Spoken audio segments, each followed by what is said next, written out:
সেই সকালের আপনার সাথে দেখা করার জন্য এদিক ওদিক ঘুরে বেড়াচ্ছি, কেউ এই গেটের মধ্যে ঢুকতে দিচ্ছে না। আচ্ছা তুমি এখন যাও, তোমার সাথে পরে কথা বলবো। অনেক সিকিউরিটি ডেকে ঘাট ধাক্কা দিয়ে এখান থেকে বের করে দিব। এ বউ, স্যার আমার সাথে এমন ব্যবহার করতেছে কিসের জন্য? স্যার আপনি এমন করতেছেন কেন?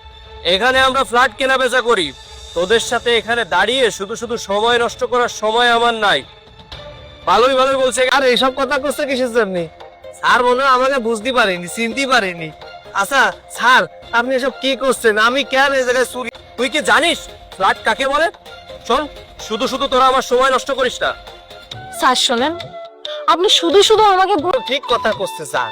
শোনেন স্যার, আপনারা হচ্ছে ফ্ল্যাটের ব্যবসা করেন, আপনারা ফ্ল্যাট কেনেন, ফ্ল্যাট বেচেন, আমাকে তারা বেচলিতে করে তা ভাবি সার্কাস খেলা দেখাচ্ছিস, তাই না? তোরা সার্কাসের জোকার আর আমি তার দর্শক। শোন, আমার মেজাজটা এমনি গরম আছে, ভালোই ভালোই বলছি। এটাই তো স্যার ভাবিছে আমাকে তারা কোনো টাকা পয়সা নেই, এই জন্য স্যার এইসব কথা করছে, তাই না?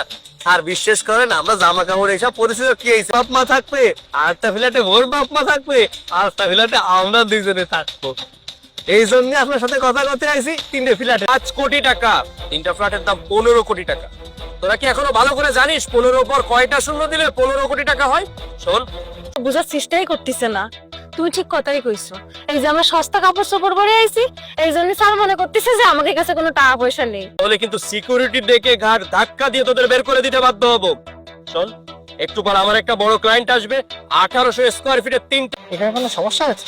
আরে আর বলো না, কোথা থেকে এই পাগল ছাগল যে এসেছে, গ্রামের গাইয়া ছোট লোক কোথাকার, এসে সকাল থেকে আমার মাথাটা নষ্ট। তারা এখন আসে না কেন? আমি তো সকাল থেকে তাদের জন্য ওয়েট করছি এখানে। স্যার আপনি টাকে বের করে দেওয়ার কথা বলছেন, ইনারাই তারা যারা আমাদের 1800 স্কয়ার ফিটে। স্যার আপনারা আসবেন না, আমাকে একটাবার কল দিয়ে আসবেন না, তাহলে তো আপনাদেরকে এখানে ওয়েট করতে হতো না, আমি অফিসের ভিতরে নিয়ে গিয়ে আপনাদের বসাতাম। আমি ফোনে নিয়ে চলে আসি, স্যারের সাথে কথা কব। স্যারের সাথেও ঠিক কথা কলাম, কিন্তু আপনার যে স্যার, আরে আল্লাহ রে আল্লাহ, মানে না। উনারে স্যার পদ দিছে কিটা? আমারে সেই তহলেতে যা না তাই কই অপমান করতেছে। মানুষই তো মনে করতেছে না আমারে। আই এম সরি স্যার, আসলে আমাদের ভিতরে একটা ভুল বোঝাবুঝি হয়ে গিয়েছে। স্যার আমি আসলে বুঝতে পারিনি আপনারা এই 3টা ফ্ল্যাট কিনতে আসবে, তারা হয়তো বা স্যুট বুট পরে ভালো পোশাক পরে আসবে। আপনারা যে গ্রামের পোশাক পরে এভাবে ফ্ল্যাট কিনতে আসবেন আমি বুঝতে পারিনি। আমার কাছে টাকা পয়সা কিছু নেই, তখন আমার কাছে যা না তাই মন চাই ব্যবহার করেছে। আর এখন যখন জানতে পারিছে যে আমার কাছে টাকা পয়সা আছে, আমরা ভুল বোঝাবুঝি হয়ে গিয়েছে।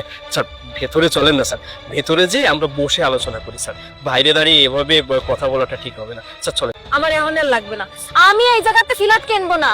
যদি প্রয়োজন হয় আমরা অন্য জায়গাতে ফ্ল্যাট কিনবো।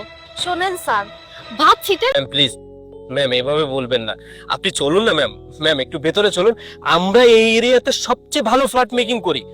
আমি আপনারা কোনো কথা শুনতে চাচ্ছি না।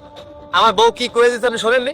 আমার বউ আবদার করিল এই জায়গাতে ফ্ল্যাট কিনবে, এখন আমারে কইছে ফ্ল্যাটের ব্যবহার, এরকম ব্যবহারে কোনো মানুষ আপনার ফ্ল্যাট কিনবে? আমার তো মনে হয় না।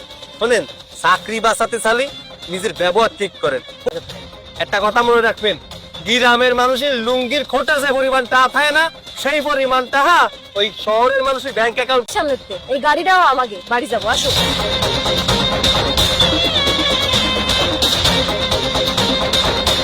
এই যে ভাইয়া 750 টাকা। আচ্ছা ভাই,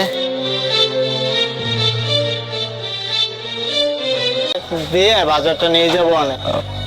আচ্ছা ঠিক আছে, সমস্যা নাই, তুমি এটা বাসায় নিয়ে যাও, পরে টাকা দিয়ে দিও।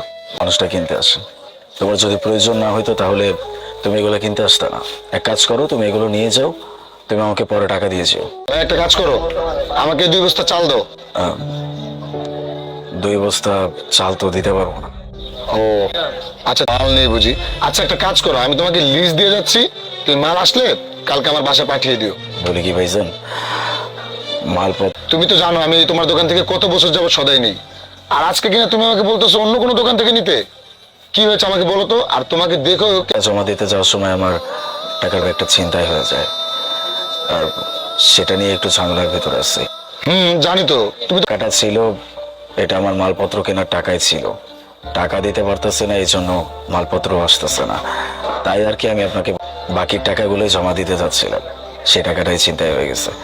তাদের একটাই কথা, আগের বাকি টাকা আগে শোধ করতে হবে। তুমি চিনো না জানো না, তাকি বাকিতে মাল দিয়ে দিলে। সমস্যা নাই ভাই স্যার, 750 টাকা তো কোনো প্রবলেম হবে না। তাহলে এই 750 টাকা খুব বেশি সমস্যা হবে না। আচ্ছা ঠিক আছে, তুমি যেখান থেকে মাল আনতে তারা তোমার কাছ থেকে কত টাকা পাবে? এখন একটা কাজ করো, এই যে এখানে 20,000 টাকা আছে, এটা তুমি রাখো। ভাইজান এটা দিয়ে দিলাম, মাল আসলে তখন তুমি আমাকে দিয়ে দিলে, আর এখান থেকে টাকা কাটিয়ে নিলে, সমস্যা নেই। আর হ্যাঁ, আমার যে কলোনি আছে সেখান থেকে অনেক লোকই তোমার। আচ্ছা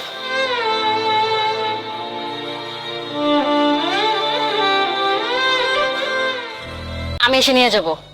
থ্যাংক ইউ। ঠিক আছে। ভাইয়া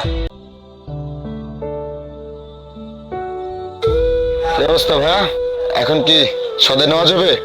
জি ভাইজান, এই মাসে টাকাটা অ্যাডভান্স দিছে আর বলছে মাল আসলে আমি এসে নিয়ে যাবো। ঠিক আছে। ও নিজের সেদিনের বাকি টাকাটা আগেই দিয়ে গেছে, এখন আবার অ্যাডভান্স দিয়ে যেতেছে। আপনাকে অনেক ধন্যবাদ। আপনি সোসাইটিতে যাই সবাইরে বলছেন, চেষ্টা করতেছে।